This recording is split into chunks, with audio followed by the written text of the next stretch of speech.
If it's a move to symbolize the end, you can't do it in the beginning because I don't think it's the end. Just a signature move. It doesn't symbolize anything. Do you like this? Or not? I feel like you're not digging this move. I like that move. I think my favorite part is the facial expression you're making. Today we are going to talk about one of our most requested topics for Money Donuts, and I think in general at Royal Credit Union. But before we do that, we do need to offer a little bit of a disclaimer, okay? We are going to talk about investing and the different parts of that. But before we get into it, remember, investing carries a little bit of risk, right? So there's always some risk associated it. So do your homework. Do your homework. That's going to be like the overarching theme of this episode is you need to do the homework, but we'll just talk about it. Well, but I think too, if we think about, the risk of a certificate, right, or a CD, well, the risk could be having that money tied up when you need it, right? So you have to be in a position where you can feel confident. You don't need to withdraw that money immediately, and that you have some money set aside in a regular savings account to be able to handle those situations, right? And not have to pay a penalty and things like that. Investing 101. Everything we talk about is general knowledge, not advice. You have to do your own research and talk to financial professionals that will help you decide what is best to do for you. Do you guys remember when you were introduced first, or the first thought of investing came into your head? I want to say like high school econ. I remember compound interest, Mr. Olson, really hammering that home. I don't remember anything else. I think it was a classic, if you put $5 in now, you'll have $1 million later, and it seemed really great. And then I didn't do that.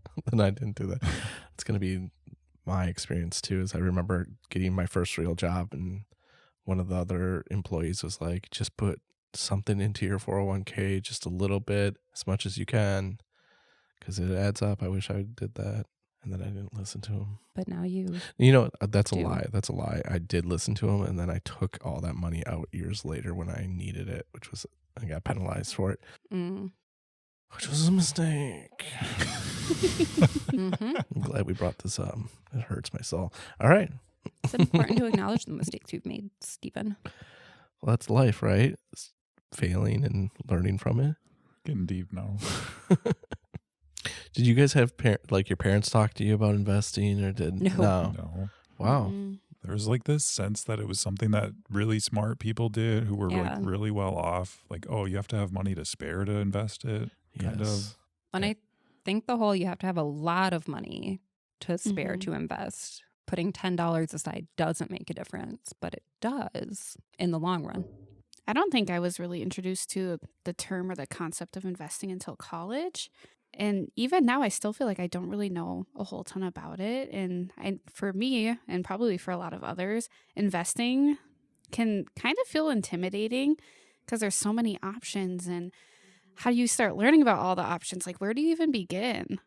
I think that there's a lot of places we could start with that. So if you want to consider investing, I think a lot of times people's very first opportunity for that is typically when they get their first job, and if they offer an employer-sponsored retirement plan like a 401k. A lot of times, especially the younger people too, that might be the first time they're hearing about it. Again, I mean, you can, if your parents invested, they can start accounts for you, potentially a college investment account too. Could have been something your parents might have used for you. So some people might have a little bit of an understanding about that. And that could be in different formats, right? That could Absolutely. be like a certificate, but then there's like a specific. Yep. There's like a 529 college savings plan. There's lots of different things. But to, start with, what is an investing plan? I think that having a base knowledge of, okay, you go in, you have that employer-sponsored retirement plan. The point of a retirement account is that you use it very far in the future, right? So we're putting money in it right now, and you're earning a return on it. So interest, however that's invested, that rolls over, you let it sit there, you earn interest on the interest, and it eventually becomes a larger sum, right? So I think sometimes people don't realize that could be your investing plan, right? Is taking advantage and fully understanding that 401k. If your employer matches it, right? So I know at Royal, our employer matches up to a certain percent of a contribution. So if I put in X percent, they will put in X percent. That's a 100% return on your money right there, right? So absolutely take advantage of that. Typically with 401ks, they allow you to choose your level of risk, right? If you don't want to pick your own investments. So I know if I log in, I can say, I want to retire here. I really don't want to take any risk. And they say, here's your calculation. And that's what automatically happens. For me, because of my age, I have mine. Well, I self-elect all of my investments in the 401k. So like I am invested in a specific stock portfolio that I personally choose. Why? Because historically it gets a better return than a safe investment, and because I'm young. And so I can, in my personal comfort level, I can be a little bit more risky with my investments because the way I look at it, I have a longer period of time to recover with something happening, right? So for example, my 401k or even just a normal investment account, I have invested in the stock market. Stocks go up and they go down.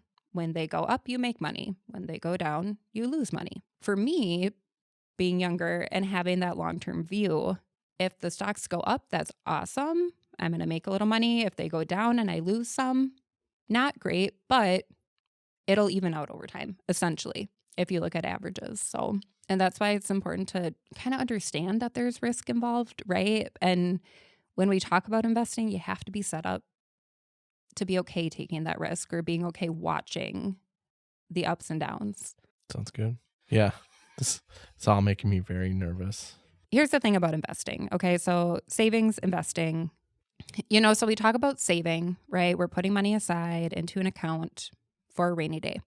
The thing about saving is you tend to not get as high of a return on that or earn as much interest, right? Which is the free money, the thanks for keeping your money just at the credit union, right? As you would with an investment account. The thing about saving is savings are typically pretty liquid, right? So you can access them whenever you need them. And an emergency fund, that's what we want, right? We want to be able to access it when the car breaks down or if the refrigerator goes out. Investing is for the long term. That's for the future. To see the benefit of investing, we typically have to set it and kind of forget it, right? Like that's how that works. And with investing, like in a 401k, an IRA, depending on the type, there's usually a penalty with early withdrawal. There's usually limits on there for what you can do with that and how much you can take out. Sometimes it's higher taxes, right? So investing is really personal, right? So I talk about investing and I make my own elections and things based on research that I have done, right? Because that is what works best for me. There are so many ways to invest. There are financial advisors that you can work with. There are people out there who this is what they do. There are robo-advisors. So you don't necessarily have to meet with somebody. That can have a little bit higher fee, typically, if someone is actually managing it for you. Robo-investors, you open an account online, they're robots or AI, and they just kind of invest for you based on math equations and what they are predicting. So there's some like that, which have lower fees where you don't really have to do it. You're, again, kind of picking a risk profile, and then you can do it on your own too. But you don't have to do any of that, I think is the point. You would say that one more time, that last part. You don't have to do any of that necessarily, right? You choose what works for you. If you want to invest only in certificates, by all means, do it. That's how my Bampa, that's how he built wealth. Didn't invest in anything else. Let's have a candid conversation about this. I think that people want the phrase, your money to work for you. Yeah. And that's where some of these accounts, like the 401ks and the IRAs and the certificates, is not exactly what people are looking for. They're looking for that individual. How do I work with a financial planner? How do I, use a specific app or to start investing? And I think you have to hire professionals to either help you out with that, or you have to do a ton of research on your own for it to make sense. Well, and I think there's risk. I think kind of changing the idea behind making your money work for you, right? And so a 401k, an IRA, those are making your money work for you essentially, right? So how do they do that? 401k, typically you put money in there pre-tax. You're not paying taxes on the money that you're investing. IRAs can be either pre-tax, so before you pay taxes, so right out of your paycheck. They can also be post-tax, okay? And the reason that those work is you have to look long-term in the future and think, okay, what's going to happen then? So if you're putting money in pre-tax, you're going to pay taxes when you take that money out when you're 65, okay? If you're putting it in after you pay taxes, post-tax, you're not going to pay taxes on that in the long run, right? So you have to kind of look into what do you think is going to increase it. But that, making your money work for you, you're earning a higher return for a longer period of time, potentially saving yourself on taxes in the long term, right? Or in the short term. A college savings account, right, for children, totally making your money work for you, right? So instead of just socking away that money into a normal savings account with a 0.062% interest rate, right? You might be able to put it in a college savings account that's earning 5%. That's going to get you to that goal for your child a lot faster than just that savings account, right? And that one is one, when they hit that age, that's when you can take it out. So that totally making your money work with you. I think investing is ultimately, you're saving less but getting more of a return is, I think, Potentially. the goal of it is. Yeah. Does it always work like that? No. But depending on how you work, that's how it can be. So then you can work with your financial planner for really anything. They do, from an investment standpoint, they can manage your just stock portfolio, but Does Enrich have any resources for investing? so many. Enrich does have a lot. They actually, if you go to the topics and click view all, there's a whole section just on investing. And it has truly a lot of stuff. They even have a section that I think is my favorite about the different financial professionals that are out there. So if you're working with a financial advisor, why would you need one? What do they kind of do, right? What do you need to do before you start investing? Making that financial plan, figuring out kind of what you want, right? So they have a lot of different information out there that can guide you also to some good resources. That might be a really good place for people to start. If you clicked into this episode and you're like, Steve's not giving you the information that you really wanted, maybe go to Enrich and see, do your own search and see what kind of videos and articles could come up and help you. So I'm trying to figure it out too. I'm going to head to Enrich after this. Maybe right now. Boop, boop, boop, boop, boop. Sorry. I know, I'm fake phone. looking at, I actually have it pulled up, but they, Enrich for investing, they talk about standard brokerage accounts. They have retirement accounts. They have college accounts. They talk about the basics of investing, why we diversify. They have really everything out here. And now sorry, to go back to this, I feel like you had once told me that you do 401k plus you've been doing your monthly own investing. Yep. How has that been going for you? How do you feel like it's been going? It's been going good. So the 401k, I take advantage of that because we have a great match rate here at Royal, and I can self-elect what I have mainly stocks or within the market. A market index is what I typically invest in. So I like that. But again, that's for retirement, right? So I'm setting that there for the long term and not really using it. I have just a regular brokerage account that I manage. I use Fidelity personally. There's Vanguard is out there. There's SoFi. There's a bunch of different ones. And I use that one. And that one I use more as I have a very specific goal for why I have that account open. And I put money in there just to get a little bit higher return. But that's one, there will be some capital gains tax that I pay. So if I make a lot of money in that account and then withdraw it, I do have to pay taxes on the money I earned, right? It's kind of like, it's like earning income. Right. Okay. But I can take that out when I want to, really without the penalty. So I'm getting a little bit better return in there. I will have to pay the capital gain tax, but hopefully it'll help me reach that goal faster. So people can do that for a lot of things, like houses. There truly is an investment account for everything. You know, if you have a goal to buy a house and you start putting money in now for 5 years later, you know, you can earn a little bit on that. So I need a house fund for 6 months from now. see, a house fund 6 months from now, probably investing wouldn't be where you'd want to put your money. Maybe a 6-month certificate. Yeah, There we go. a certificate. Absolutely. Investing takes time because of compound interest, right? So when we think of what compound interest is, you earn interest. So you have $100, 10% return, you earn $10. Now, if they compound monthly, that next month we have $110. So now we earn $10 plus 10 cents, essentially. So now our balance is $120.10. So now we earn 10% on the 100 and 10% on the $20.10, right? So, you know, you continue to do that over time. It's a way better example when I use 1,000. I don't know why I used 100. But so the longer you let it sit there, you're building up that interest you earned, which means you're going to earn more interest on that, right? So that's why investing for shorter term things, depending what they are, might not get you the best return. Where a certificate, you know what you're going to earn on there, right? Like that's more guaranteed. So it can be a little more helpful. And again, investments are risky. You put all your money in there, it could go away, right? I have so much to learn about investing. Got some homework to do.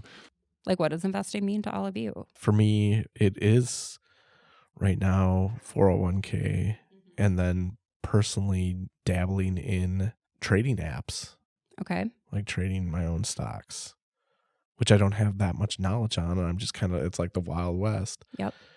And a little bit of crypto for me. So your stage in life, 401k, right? Why is that important to you right now? Yeah, retirement and all that jazz. Yeah, right? Maximizing it. Why are you looking at the different trading crypto and trading stocks? What are you doing that for? More knowledge. I mean, it's less money, so just trying to figure out how it works. Yeah. Like a learning tool. And it's a little bit of get rich quick for me. It's like, how can I not only make my money work for me, but make my money work for me as fast as possible? Because that's, you know, what you're talking about is I don't need a new house in 5 years. I wish I was thinking of that 5 years ago. So thinking now, what am I going to need 5 years from now? How do I get to that point?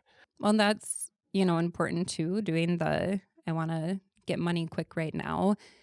You have to have other savings and stuff in place, because if you put all your eggs in that basket and the return does not come, that could not be great, right? But if it's just a little bit of money at a time and you're trying to just figure it out, as confidence builds, you can always increase that. And then my level of risk of how much am I willing to risk and be, which is pretty low. Yeah. And I'm trying to maybe balance that tolerance up a little bit.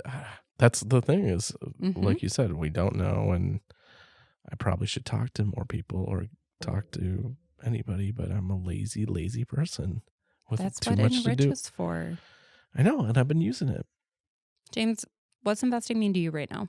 I think there's been so much in the news about the stock market and certain stocks like growing quickly. And there's this sort of fear of missing out almost. So there's this thought that like, well, if you're not at least dipping your toe into the water, that you could be missing something. And maybe it's just like a generational thing. Like once you have some money, you should be doing this. So I think I'm doing the retirement thing, looking at individual retirement accounts on the side in addition to the 401k. But I don't know what I don't know about the other options to some extent. And I also don't know what my goals are for the long term besides retirement. Like, I feel like there should be more to life than just continuing to work and then retiring, right? But I think, okay, so for you two, okay, we're focused on 401k, focused on kind of what's happening in the market. Maybe you explore those topics, but also you both have children. Now, you know, it's not guaranteed that they will want to do any continuing education, but maybe it's doing a little research on that and trying to figure out, hey, you know, if we're putting money in a savings for them, maybe we could make that work a little bit better for what ideally their future goals are, right? So that's something, meet with a specialist about or research the different accounts. It doesn't have to be a college savings account. It could be like a custodial account where it's theirs, but you're on it, and that's an option. What's investing mean for you right now, Alexis? For me, I'm kind of just in the discovery stage, I think. I already have some retirement accounts set up. I have a 401k and a Roth IRA. I don't know if it's wise or unwise to have both. It's just something that I'm doing. It's good to have both. They have different tax advantages. Beyond that, like I said, just the discovery stage, trying to figure out what's out there. What does it all mean? I think everyone's heard, don't put all your eggs in one basket. Diversify. Well, what do I diversify, and what are my options? What's available to me? Ooh, should we talk about that? And I don't have a lot of eggs. Sorry. Yeah. What if I don't have a dozen? I just have half a dozen. Well, if we were truly investing eggs, that would be fine, right? Because one egg makes a chicken, which makes more eggs. Okay. Essentially, you're laughing, but that's an excellent investment analogy, right? An excellent one. I'm ecstatic to learn more. I love this. When people talk about diversification, right, it's not necessarily accounts. Okay, it doesn't mean having a 401k, an IRA, a Roth IRA, a 529. Like, that's not necessarily what they mean. When we talk about diversification, it means the actual thing that you're investing in, right? So it could be stocks. Okay, stocks are a little more volatile, okay, and it depends on the type of stock. So there are large capital stocks, mid cap, small cap. So there's different levels of stocks too. Startups, there are, there's Google, which has been around forever. Well, you're kind of going to get what you get, right, with that one. You're not, the large companies like that tend to be a little bit more stable. It's not guaranteed. Anything can happen at any time. If you have the small startups, right, people invest in those ideally to make a return. And that's sometimes where you can get a lot of money from it, right? But you also might not, because they're small and just starting out and they haven't figured out what success looks like, right? So that's one too. So even with stocks, you can kind of diversify with those more stable companies and then the newer ones, right? If you invest more in the stable companies and all your little ones crash, well, you're probably going to be in a better position, right? Because all your money is not in that one basket. If we flipped it, you had all your money in those tiny, fresh startups, right? And just a little bit in the big ones. Well, most of your money then would go away if all of those crashed, right? So that's kind of the stocks. So that's one spot that we can diversify. The other part that we can do is bonds. So a bond is usually a debt that is sold by like the government or a business. Okay, so what they're trying to do is get money quickly, essentially, to be able to fund a project or something that they need to raise additional money for. So they sell that debt essentially to the public. Okay, and then once they finish their project, you get your money back, so your initial investment, plus a little bit of extra thank you money. Okay.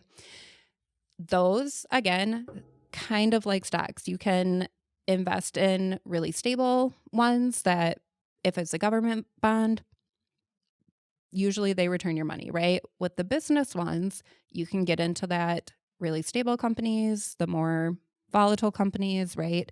And they could be a little bit more risky. So then you can combine bonds and stock investments, right? So now you have bonds, which are a little more stable. Stock investments go up and down. Bonds are also for like a guaranteed amount of time. You typically are buying them for like 2 years, 3 years. So there's more stability in that and an endpoint. Stocks, I mean, you can hold them for as long as you want. You can hold them for as short as you want, right? Like there's a little bit more unknown. So that's kind of what, when we talk about diversification, those are kind of the big areas that we're talking about. And also the types of stocks, right? So is it a technology one? Is it real estate stocks? Is it energy, right? All of those have a different risk profile too. So balancing that mix can also balance out your return.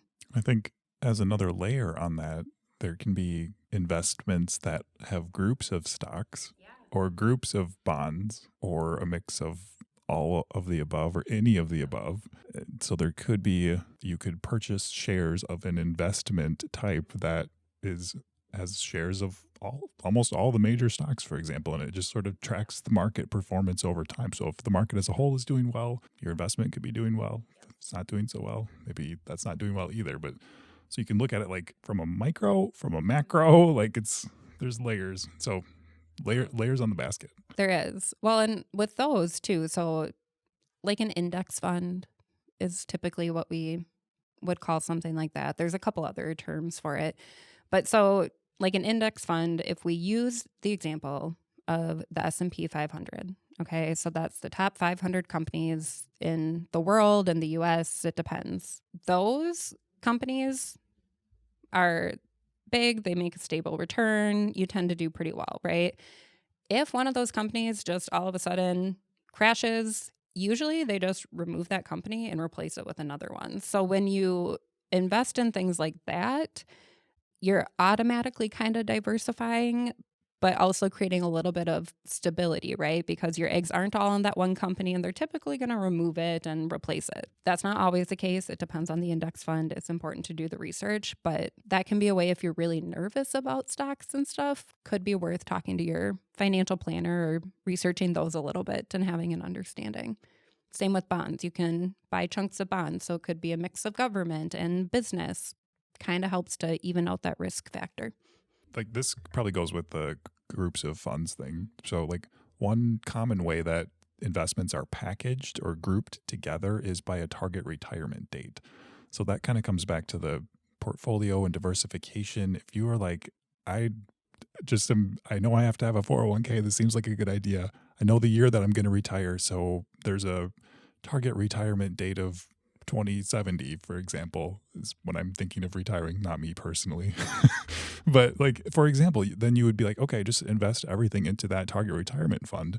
And that will choose a level of risk that is deemed generally appropriate for you for that time period of investing. And then as you get closer to retirement, it will change the investment mix to be less risky and probably a lower rate of return, but in exchange you get more security and stability in it too. So like that's another kind of consideration if you're just getting started or would like to simplify things a little bit. And that the same, our 401k picking low risk, high risk, moderate risk. If you do any of the robo type investors out there where you just want something else to deal with it, you don't want to be responsible for picking, it sometimes is as easy as that, right? You can pick, do I want a lot of risk? Here's my goal. They typically ask you a bunch of questions, and financial planners do the same, right? They're going to say, James, what's your goal? Well, I want to retire with $1 million. Okay, great. What's your risk tolerance on that? I don't have any risk tolerance, right? So they're going to tailor everything that they do. Okay, well, this is what we'd have to do to reach that goal. It's always good to have those people in your pocket. How about the people that feel like they don't have enough money to invest? I think you have to look at why you feel that way. Is it truly because you are unable to pay for other things, or is it because you really only have $100 left after you've saved and, spent on your other stuff and you have a little bit of extra cash? There's so many different ways that you can invest. So you can invest in buying whole stocks, right? Stocks all have a different price. Some are $5, some are 99 cents, some are $1 million, right? You can also do, like dollar cost average investing. So typically if you have $100 extra a month, there are companies that allow you to buy pieces of shares, not a full share. So you invest $100 until eventually you buy a whole piece of that share, right? And so you can do that. So even if you have a little bit of money, you can still invest it and make it work for you. So I think that you can invest with $10. I mean, there's examples out there where you do that for 20 years and you have $1 million. Like there's lots of different options out there. It goes back to our previous podcast where we talked about spring cleaning and maybe spring cleaning your finances to see why you feel that way or what changes you can make if you really wanted to invest. And what the goal is for you. If you had that $100, it could be investing it and just kind of seeing what happens. It might not be your retirement fund. You have to look at what your goal is for that too. Are investments something that is like a step up or a step sideways in a different direction than than savings. Well, like you have to get your emergency fund first. Like investments are not for a person who does not have an emergency fund. So like, Absolutely. I wanted to ask that and be like, is there a group of people that should not be thinking about investments? Yeah. But like that doesn't sound very positive, so. I think that there is steps you have to take before you're in the financial position to invest. You have to have that budget. You have to have control over credit cards and debt. Don't go into debt to invest, right? Like that's something we want to avoid. We want to have that emergency fund, whatever that picture looks like for us. If it's $1,000, 3 to 6 months worth of income and expenses, whatever that looks like for you. And we also want to have that little bit of like slush fund set aside. So it's not for emergencies. It's just a little cushion if we overspend on something, right? Or if an expense comes up we really want to do. So you really have to have that stuff in place first and have consistent payments on bills. And you have to have that stuff, the bare minimum kind of worked out. After that, if you still have extra money, I put in kind of quotations, right? That's when you can start investing because you've done all the things to eliminate as much of the risk of putting your money into an investment and losing some of it as you can, is what it truly comes down to, right? And while the return might seem great, where you say, oh, I'm not going to put it in that savings account because I can earn 100% return on that new stock. Yep, but what if you don't? Right? So that, I think the answer is yes. Like you should have the basics down and be in a position where if you choose to put that money into an investment, you're okay taking that risk, right? Like that's not the money you're depending on for everything. And aligning with the goals, you know, is it retirement that you're investing in? Okay, you've got longer term, but what are you investing in? And can you risk losing that money and not having it again? Yeah, get your priorities straight, I guess you could say. And I feel like we say this for a lot of topics on the Money Donuts podcast, but do your homework, right? Like you have to be willing to put in some time on the front side and commit to figuring things out a little bit. And yes, you can come and talk to someone or work with a financial advisor or other professional who can help guide you through it, but you're driving the bus in some sense on those too, even. So, well, and even if you are working with a professional, it's good to have a base understanding of why you're working with them too, right? So you don't have to know everything, but just knowing a little bit about, okay, I know there's a couple different accounts. What do those mean to you? Finances are personal for everybody. What I do is very different from what Alexis is going to do, which is very different than Steve, right? We can talk about it all day, but... Yeah, I think we just scratched the surface. So it's a good place for me to pitch this podcast, watching this video, subscribing to our channels, using Enrich, following our Instagram page, our new Money Donut Instagram page. Oh yeah, we have an Instagram. So that's fun. Thanks for talking. Thanks for listening.